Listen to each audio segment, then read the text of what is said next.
think this is in the group. We shall see in a second. A meeting is now on Facebook Live. It's still directing me. Oh, here we are. We are live. We're here. Hey, here we are. Okay, hold on. Let me just open this. That's not what I want. Just gonna get ready. I'm sure people are gonna get announcements. Yep, I just got one. Okay, good. Mm-hmm. Well, a few minutes. Okay, hold on. Let me just open this. That's not what I want. Nope. Just gonna. Okay. We'll have to do the chat. All right. Well, let's get started since this is recorded. And I'll keep this open for questions. Everyone that's watching and everyone that will jump on, this is Lisa Williams. I'm so excited to have you here. This is the first of many series that I'll be doing on people that are experts in their industry. And today we're going to be talking about wealth, money, debt, all the things from the queen. She literally is a queen. She went from a corporate, 25 years in corporate, to now doing her own thing. She has several streams of income.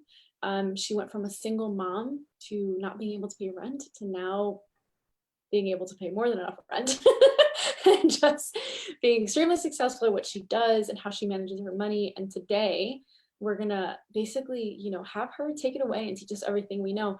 And as you guys know in this group, you know that I talk about debt and managing your money from the very beginning of your business, whether you're making or you're not making, it doesn't matter, from last penny. Being able to see what's coming in and what's going out, because it's extremely important when you are running a business.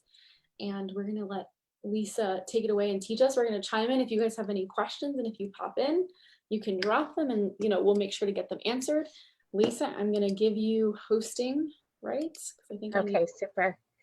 Thank you, Jen, for having me. I want to just brag about this girl for a minute because Jen's actually my online coach that's helping me get my message out there. So I just so appreciate the time, Jen, and I've just absolutely adored getting to know you and have gained tremendous knowledge and strengthened my business because of what the gifts that you have. So thank you. So I am kind of a geek when it comes to financial education. So people, some of you might hear the word finance and your eyes roll back in your head. I get super excited. And I'll tell you, it kind of started, Jen is right. I was a single mom 17 years ago. Now, the one part she probably got me mixed up with someone else. I was actually always really good at making money. I just had no idea where my money was going. I didn't have a job. So I actually started my single journey. One of the things I did was I took a class at my church. It was called Financial Peace University. Where did I get 25 years from? Where did that number come from? Oh, I was in corporate for 25 years. Oh, okay, that's why. Okay, it was 17 years ago that I was a single mama. Yeah, and I mean, I'll tell you, I was a single mama of a 3-month-old and a 3-year-old. So, oh my goodness. I mean, for you single mamas out there, I so understand everything that you're going through.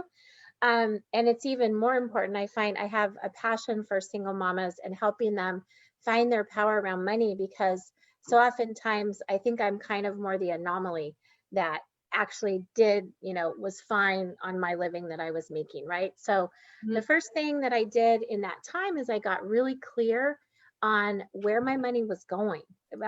So I was used to really kind of in that cycle of having the ability to kind of do whatever I wanted. And all of a sudden I was going to be responsible for my boys on my own. So I had to get super clear on what I had and where my money was going. I joke with people, I'm like, I think about our budgets, like think about a teenager. My middle son is 17. And if I don't give him a job, he might like burn the garage down, like your money's like that. If you don't give it a job, it disappears. So we're going to talk about 3 topics that I get really excited about. The number one is debt, as Jen said. Unfortunately, I think this crisis has revealed a much greater crisis in our country, which is a Yeah. financial crisis, honestly, a financial cancer, I will call it. Because how many families were already living paycheck to paycheck and now they're literally 6 months behind in their bills, right? Yeah. So just financial wellness in general is a passion for me. So we're going to talk about some of the fastest ways to get out of debt. We're then going to talk about the 3 keys to financial wellness, and then I'm going to give you a little mini lesson about how to retire in the 0% tax bracket, which is my couple of my favorite words. So let's just talk about debt. First of all, the debt crisis has reached an all-time high. Consumer credit card debt, student loan debt, believe it or not, is even higher now than credit card debt. 1.3 trillion in student loan debt. So one of the things that I first start with when I meet with anyone is, what is your debt situation and what have you done to actually take care of it? So like Jen, you have a great story about getting out of debt. What did you do? Well, I had $23,000 worth of credit card debt and I paid it off in 8 months. 8 months. I basically saved a lot of money. Let me go back. So what I did is I consolidated my biggest one with my highest interest, and I paid that off first. And then I started I paid them off a little bit, but as much as possible. Instead of paying off like, if I had 4,000 in one of them, instead of paying off like 2,000, I literally tried to pay off that 4,000, which meant that everything else had to take a backseat, which meant that my business had to take a backseat. There's certain expenses, like I couldn't do certain things just because I was super frugal during that time just to pay it off. But yeah, that's essentially how I did that. So what you did is you gave your money a purpose, and you actually made some sacrifices as a result of it. Temporary, exactly. Which I think is a big thing to notice, because I feel like people freak out when they're like, well, what do you mean I can't like invest in a gym? And it's like, no, you have to just figure out what the priorities are, right? Like if your health requires your mental health requires you to go to the gym, invest in a gym, but don't invest in like the 5-star gym when you can go to like the 3-star gym and it's like $200 cheaper. Still just good. Yeah. And I mean, this is a great time for this conversation because a lot of us are living life less than what we normally do. We're not going out to eat as much. We're not going out with friends as much. So we might find ourselves with more money on hand than normally. And so it's a great time to really get clear on what is your budget. And if you're living beyond your means and you're living on your credit card, just, I guess, think about the peace that you might feel if that's no longer the case. So that temporary period of sacrifice, by getting really clear on where your money's going and giving it a job, is going to bring you so much peace in your life and ultimately freedom. I teach about paying your bills on 30-day money. So meaning you always have you're paying your bills with the money that you brought in 30 days ago, and then you go to 60 days ago, and then 90 days. So it's a matter of getting that 3 to 6 months of savings that you always hear people talk about in the bank, but just start with a week. I love that movie, Confessions of a Shopaholic. Have you seen that one? Oh, yes. Do you remember how she like freezes her credit card at one point? And so I mean, I guess let's face it, you can keep living like this, or you can decide to make a choice, because there is nothing more powerful than a made-up mind. If you make a decision to get out of debt, you will do it. Some people, then the question is, okay, I live, these are my expenses. Once you get super clear on that, now some people, they just need to make more money.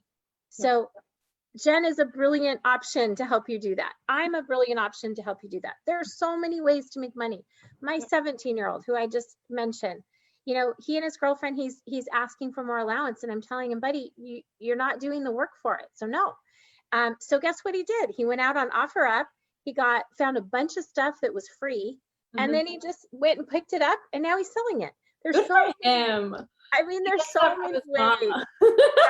He gets that from his mama. He does. He does. That's It's called, awesome. it's called financial tough love, you know? Yeah. I also think, that's a really good, I love that story. And I think it's really important because a lot of the times, my clients come to me and they're like, how do I make money?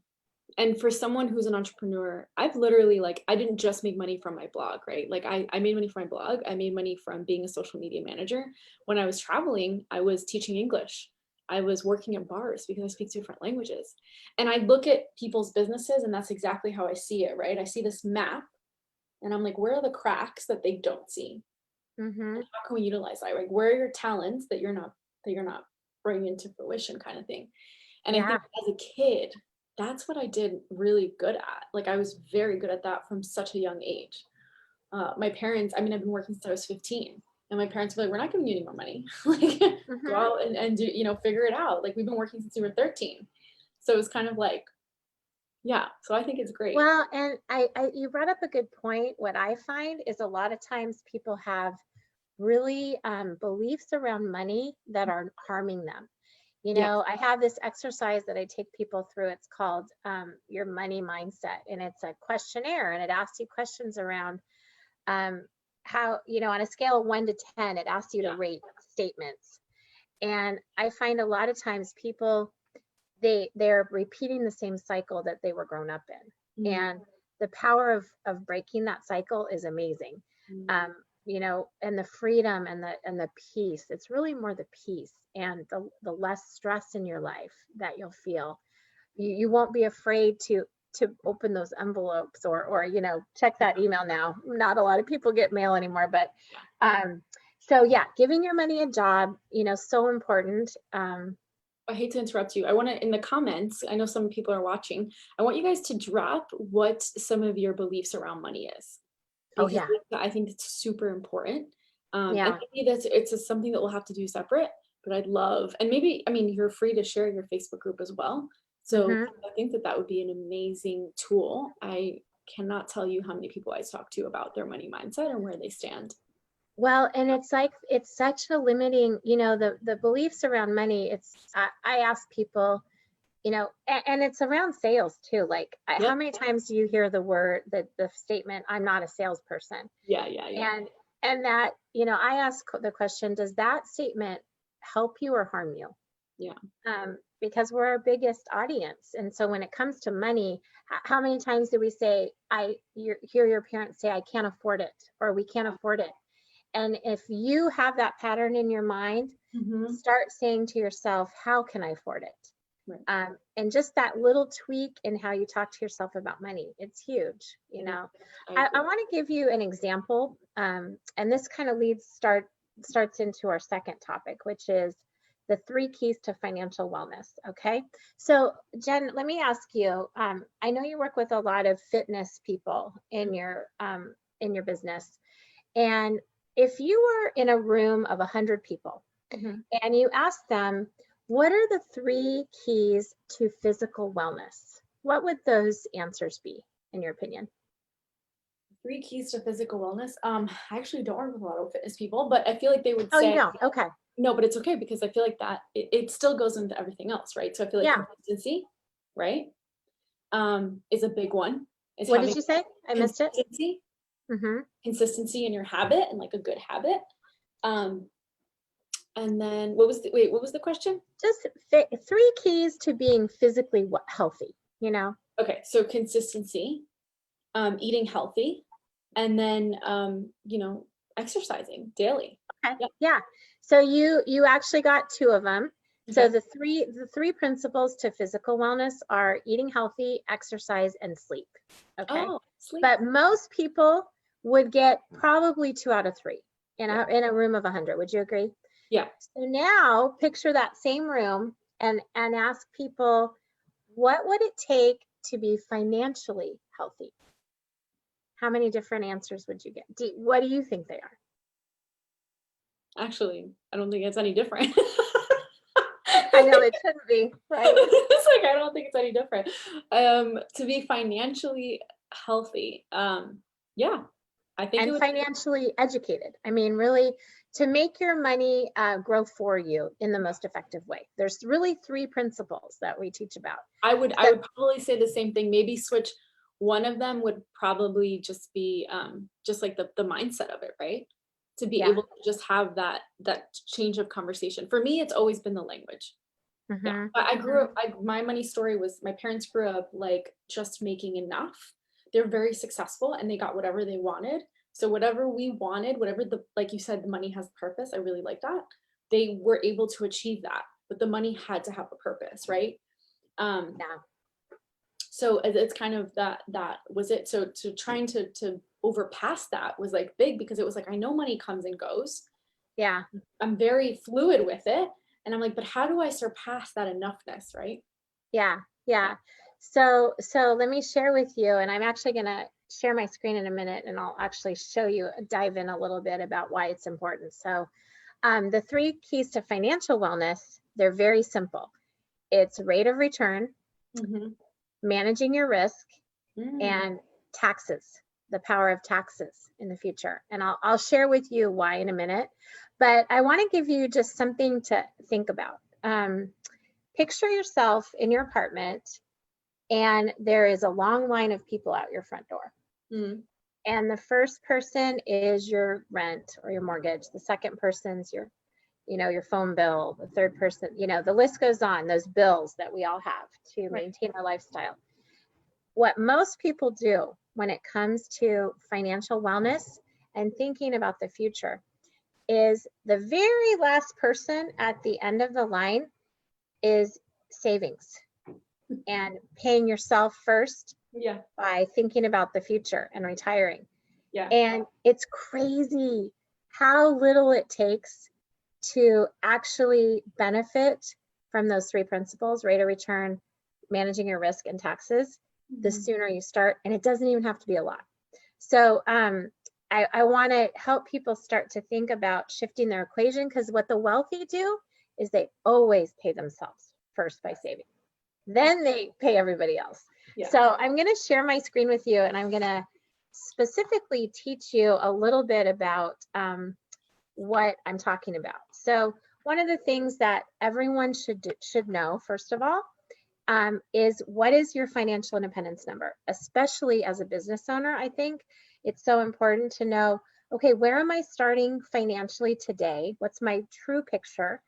But more importantly, where am I going? It's like, imagine playing a golf game or a basketball game and not knowing where the hoop was or the hole was, right? Even Tiger Woods would be like, probably not do very well in that golf game, right? Yeah. And yet, what, in your opinion, do you think most people are kind of winging it or not when it comes to their financial education, right? And so everyone has a financial independence number, but very few people actually even have heard of it or know what it is. Yeah. But all it is, it's a bucket of money that when you're in the accumulation phase, which is what we all are, this is helping you really get clear on what your expenses are, the lifestyle that you want to live in the future, when you actually want to target retiring. And I want you to think about retiring as not the time that you'll stop working, but the time that you no longer have to work. You're doing it because you want to, right?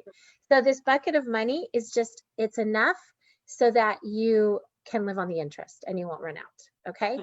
And then just as important is that distribution phase. Now you have this bucket, now what are you doing to protect it?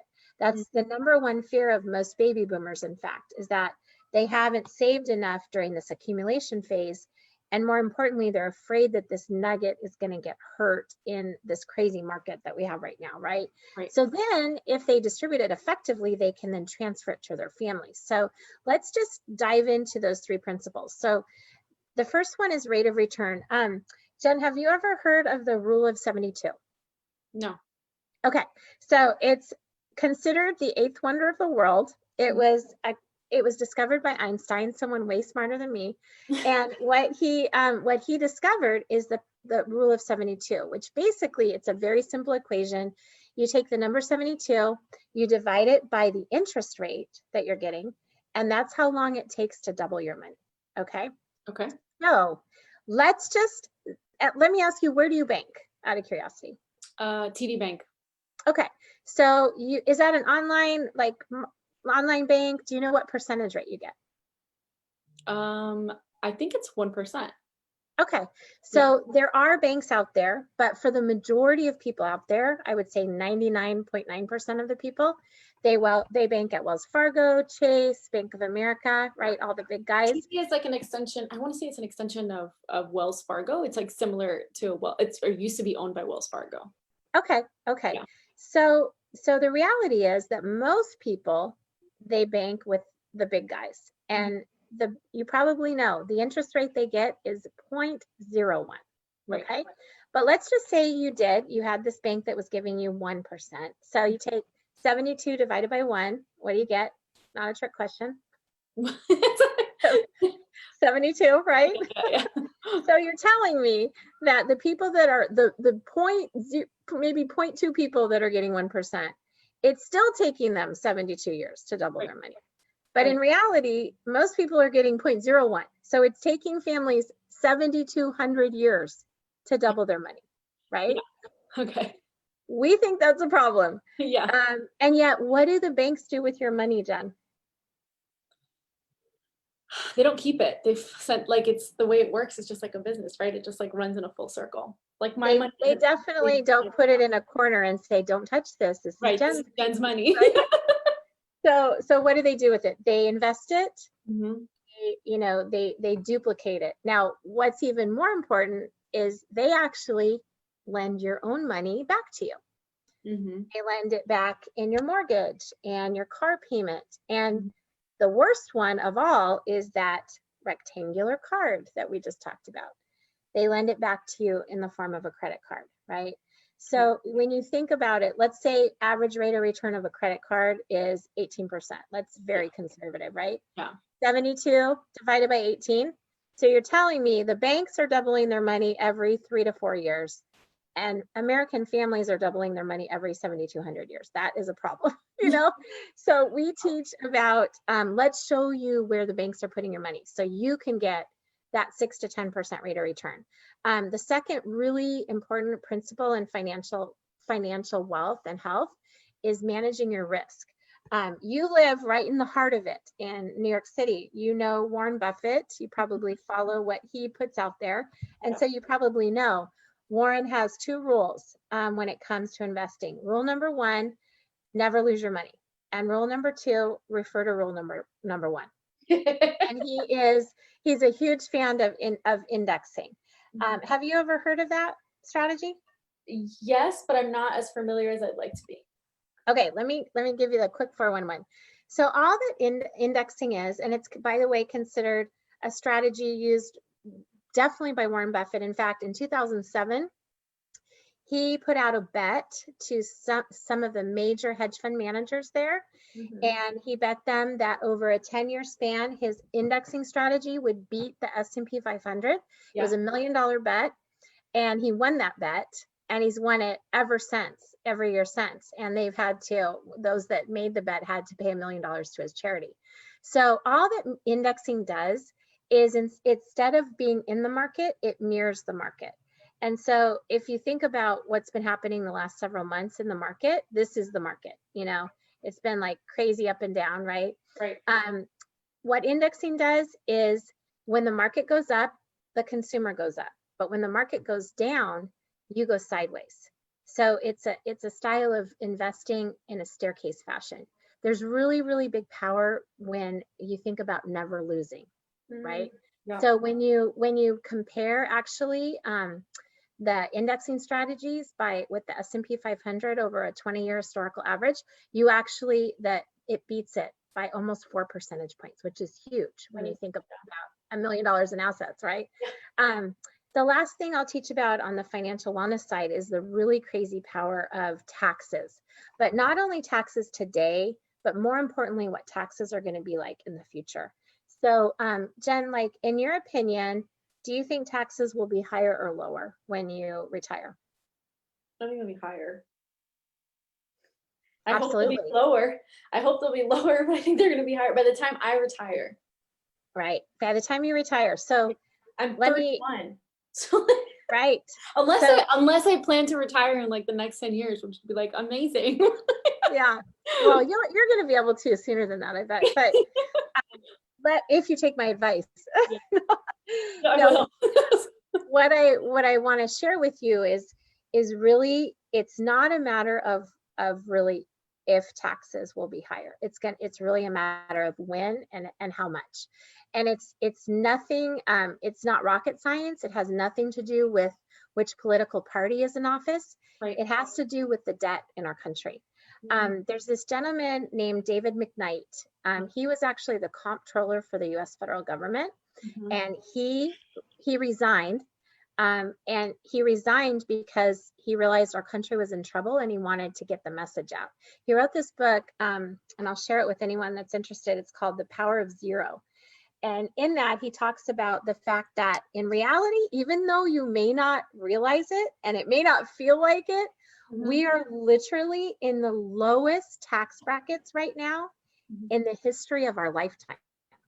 Tax brackets were as high as 70% in the 70s. And so why is that so important? Because if families are saving at all, which is a really big if, Jen, if you had to guess, what is the average savings percentage that an American family saves of their income? What would you say that is? Not a lot. I feel like it's between like maybe $500 or less. I wish it was that. It's actually negative 1%. So meaning most families are not saving. They're just going into debt. Yeah, and if they do, it's like $100. Yeah, Evelyn said, "Ouch." Yeah. Yeah. So, but you know what's crazy is Chinese American families. Guess how much they save? How much? 40%. Oh wow. It's just simply a habit. You could have two engineers working at the same place, living in the same house with the same mortgage, with the same number of kids. The Chinese American man and woman would be saving 40% of their income. Wow. And it's all about habit and giving your money a job. But I'm geeking out when it comes to taxes, but you know why I want people to understand why this is so important is it's absolutely imperative you learn this, because here's the deal. If people are saving at all, they're saving in either the taxable category or the tax deferred category. You know, taxable would be like your savings, your checking, stocks, mutual funds. Good to have those, but the problem is people have too much in this bucket because Uncle Sam wants their portion. You always get that 1099 at the end of the year. Yeah. And especially as a business builder and entrepreneur, like you need to be thinking about the ways you can save in taxes, right? Yeah. And protect your assets from the IRS. Yeah. So you always get that 1099. So you're always like taking 2 steps forward, but then you're always taking a step back. Now, the really, really tough one is most people, if they're going to work, and even quite frankly, self-employed people, they have these self-directed IRAs and 401ks if you're working for a company. Now, think about this concept. You put a little bit of money in every month for 20 or 30 years until you have this big bucket. And you have not paid your taxes on that money. And what do we think about taxes in the future? They likely are going to be double. There's a very good chance. You know, David McKnight talked about the reason this crisis is going on.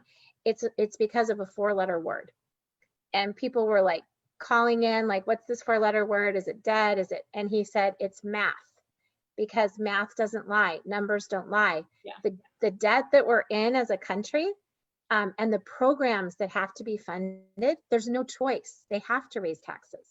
So you think about it, like, Jen, if I was going to give you $100,000 loan, what would be the first question you would have about that loan? How much goes to taxes? You would want to know the interest rate, right? Yeah, you would want to know the terms, like when did you have to pay it back?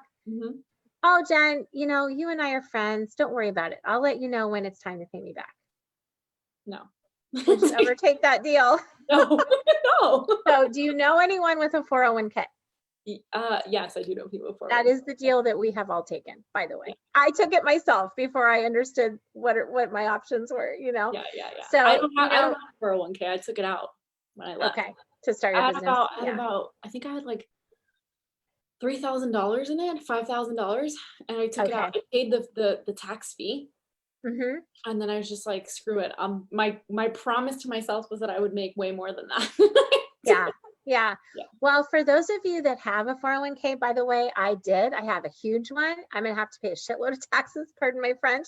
But what I'm doing now is I'm taking advantage of I can't remember what the name of it is, but the processes that were put in place because of COVID, where you can actually withdraw money from your 401k right now without paying the typical penalties before 59 and a half.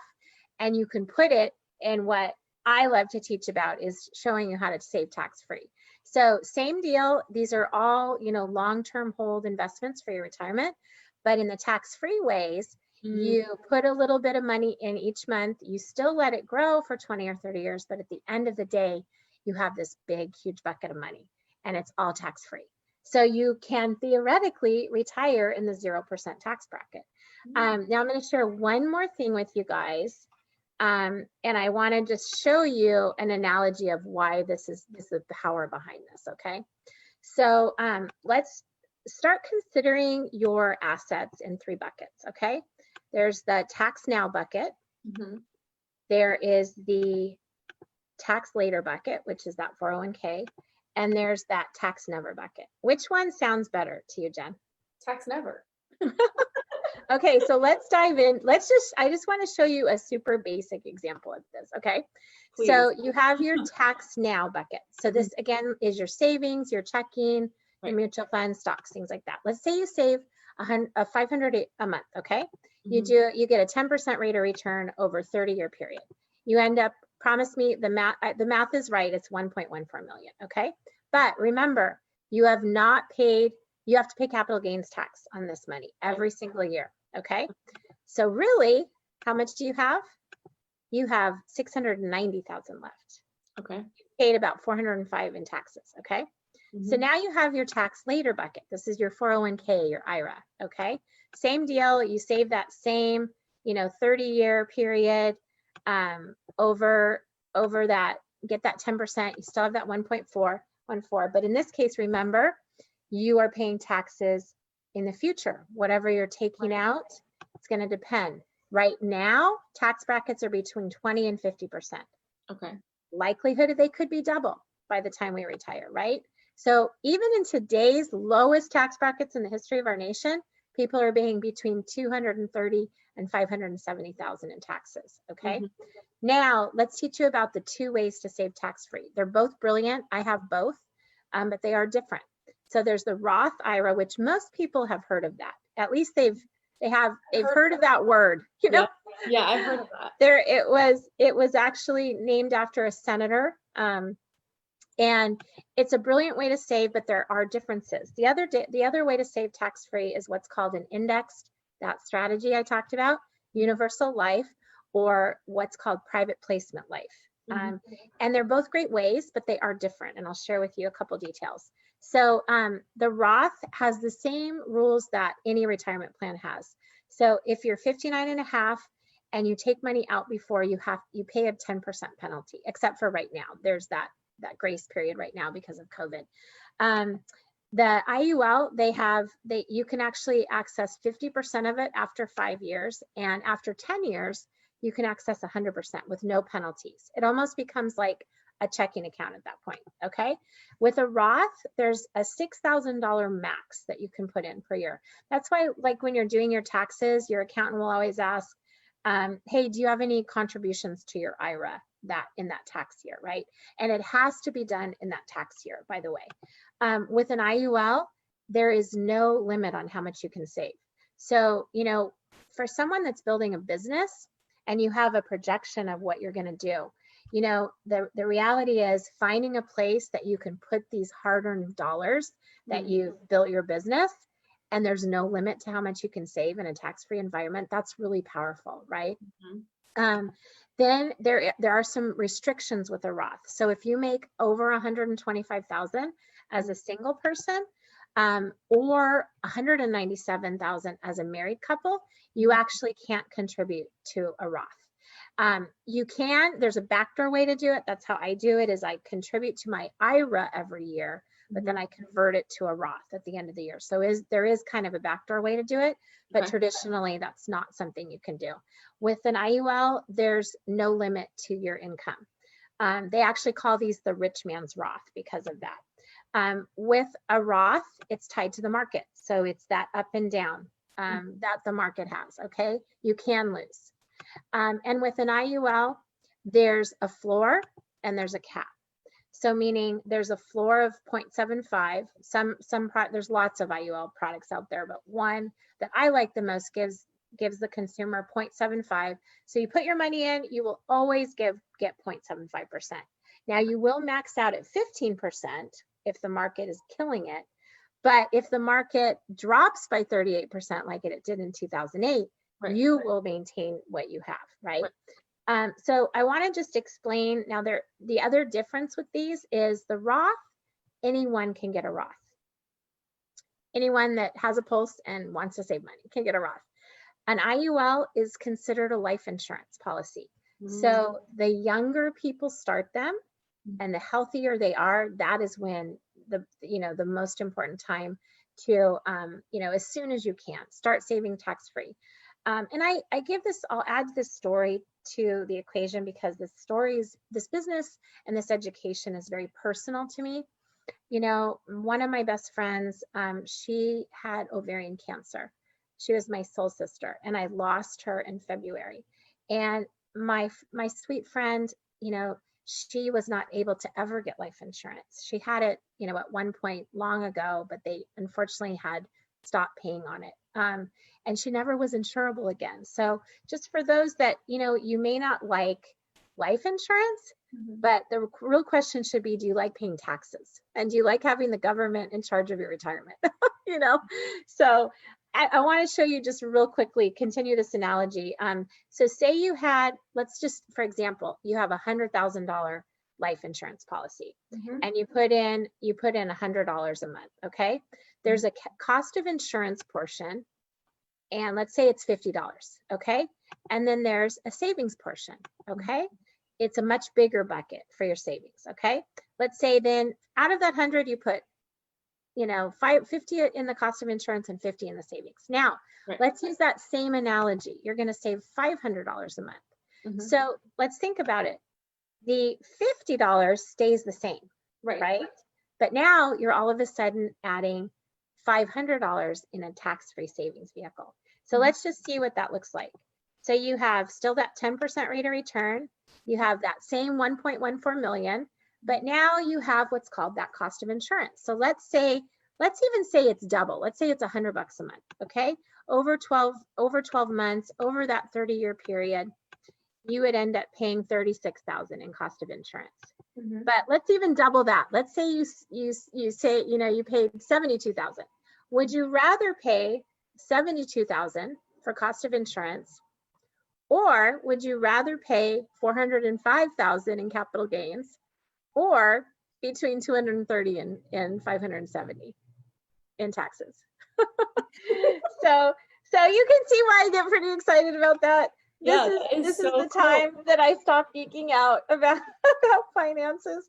But did you learn some things, Jen? Oh my God, did I learn something? Are you kidding me? We're gonna get off this call. How do you make more money?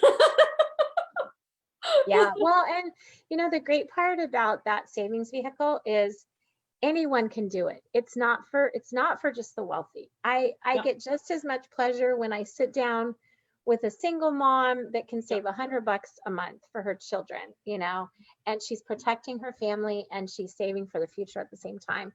I certainly help the wealthy, but I get a lot more joy and pleasure in teaching business owners and, families how to protect themselves and save. Yeah. Thank you so much, Lisa. This is amazing. This is so good. Absolutely. Thank you. Let me see what we have here. So Evelyn says, one of my money beliefs is guilt for spending money on fun and enjoyable things. Because I asked them to drop, questions on their money story and what we think about that, right? Yeah. Yeah. So my question, sorry. what do you think about that? Wait, hold on one second. I thought I had something else. So money beliefs on guilt for spending money for fun, enjoyable stuff. That, I mean, obviously that's a mindset thing, right? Guilt on spending money. I think that the question here is like, why would you feel guilty about, you make the money, you work for it, right? Why would you feel guilty about spending it? I just bought tickets for one of my favorite comedians that's coming into town. I had bought tickets for her in April and they were given back to us. Obviously COVID happened. So I went ahead and bought tickets, and it was like $20 more to sit closer to the stage versus like, $20 less to sit all the way in the back. And I sat there and I was like, oh, do I really want to spend that extra money? And I was like, fuck, this is why you work so hard. Exactly. Spend the money, go have fun, go laugh your ass off, right? Yeah. So I think it goes back to, worth, and whether Yeah. you do it or not. But Lisa, Yeah. please. Absolutely. Well, I mean, I feel like my faith is the biggest part of my life, and I think God's plan is really big for us, and I think it's a really good plan, and he wants us to enjoy life. Whatever you believe, my lens is I believe in Jesus, but whether it's Muhammad or Allah or nature, for goodness sakes, or just the universe, I mean, there's an overall like goodness in our lives that we're meant to live, and doing nice things for ourselves is part of that, right? We work hard for our money. Why shouldn't we enjoy it? Yeah. And I think having boundaries and limitations, and that goes back to what you said before about really monitoring what you're spending, when you're spending it, and how you're spending it. If you would have asked me a year ago, Jen, could you spend money on those tickets? I probably would have said no, and I probably would have gotten the $20 cheaper, just because I was like, well, those $20 can go for a drink or something like that, right? Yeah. But I did that so that a year ago, I did that a year ago so that a year now I can, treat myself a little bit, Yeah. and I think that is where you're right. It all becomes down to like the habit and how much we're spending, and really monitoring that. Yeah. I have a really wonderful book I'd love to send anyone. It's a super quick read. It's called The Retirement Miracle. It's a book that was the foundation for my financial wellness, and I love giving it out to people. Feel free to drop my email below, Jen. It's just lisa@lisawilliamsco.com. And let me know, send me Retirement Miracle. I have a ton of audibles that, if you're more of an audible person, one book I'd really recommend. Yeah, I'll send it to you. One book I would really recommend is called Money Master the Game. It's by Tony Robbins. And then another one is oh gosh, what's the name? I just love it. It's one of my newer ones that I'm recommending to people. It's by Steve Siebold, and it's called Money Matters, Don't Be a Sucker. Oh, I love that. It's like super basic, and it really just breaks down. Like, I think one thing that I'll leave people with is that there should be, I hope, no one that takes your money more seriously than you do. Yeah. And there's no reason to outsource that. There's so much education available to you that's free. Things like this that Jen's doing, so many books. And Lisa, you do tons of stuff as well. So what was your email address again, Lisa? I want to make sure I got it right. Lisa. It's lisa@lisawilliamsco.com. Okay, Lisa. I have the old email, that's why. And just so you know, if you also want to find your FIN number, your financial independence number, I do a complimentary analysis for anyone that's interested. So feel free to request that as well. Be happy to sit down and help you take a look at your current. I'm not an advisor. I consider myself more of a financial educator and coach. But I love helping people find their FIN number. It's, again, one of my geek out moments. Okay, so Lisa at Williams Co, right? Lisa@lisawilliamsco.com. Oh, at Lisa Williams Co. Whoops. I don't know what's wrong with me today. I've been staring at You should know this, Jen. You helped me rebrand to this. I have the old email. I just do you? it, so I have the old email. I have the dream filters. Mm-hmm. People want it. So you guys email her so that Lisa can send it over. I want it. I wanted to. Lisa, thank you so much. This was wonderful. I hope I showed people that you can actually have fun when it comes to finances if you put your mind to it. Seriously, like I think this is wonderful. One of my goals for 2021 is to really start investing outside of the normal investments, right? Like, and all this stuff. I used to have an insurance fund and I took that all down so Yeah. that I can travel the world. And here we are now. Yeah. So, but I'm so grateful for you and your I knowledge. love you, honey. I love talking to you every time. Yes, thank you so much, guys. You know where to Absolutely. find Lisa, and tell everybody where they can find you on social media, and tell us about your group as well. Oh, yeah. So we have a program launching on Friday. It's called Wealth Minded Women, but dudes are invited too if they want to come in and join us. We're going to take people on a journey for 12 weeks. We're going to meet every Friday at noon Pacific for an hour. I actually am going to have Jen visit us on one of the sessions, but I haven't even told her that yet. But we're going to take you on a journey of really identifying your money mindset, your FIN number, your we have exposure to. I'm a business matchmaker as well, so I have 10 companies that I represent on my platform that all are assets that can help families produce income, which is assets are sexy is one of my favorite phrases. Yes, they are. And so there's that, but I also have Dream Big Nation podcast that I launched not too long ago. For you entrepreneurs out there, I love to tell people's stories about how they have hired themselves. We're on a mission at our company to empower, equip, and inspire 1 million people to hire themselves. And we love to tell people's stories about how they've done that. That's actually how I met Jen initially, as we did an interview together. Which her story is so amazing. I love your story so much. She made me cry in our interview. And and then there's also a really cool event coming up on November 6th. It's complimentary. It's actually put on by Sharon Lechter, who's considered the money mama. She's one of the leaders in financial education in the country. She is the reason that credit card companies no longer are preying on our children on college campuses. They're banned from college campuses because of what Sharon Lechter's done. And she has a movement called Assets Are Sexy, which I am blessed to be part of on November 6th. It's going to be a super fun day and it's complimentary. So, you can ask me for more information about that too. Thank you so much, Lisa. I appreciate you and everything you've done. Guys, you know where to find Lisa. I've dropped her email. If you guys have any questions about anything, drop it in the comments. Lisa's also part of this group, so you can tag her. I'll make sure to put it in the description above. But thank you. Thank you, Lisa. Thanks, honey. Yeah, everyone take care and have a good evening. And I figured out how to get off this thing. Okay, bye. Bye, honey. See ya.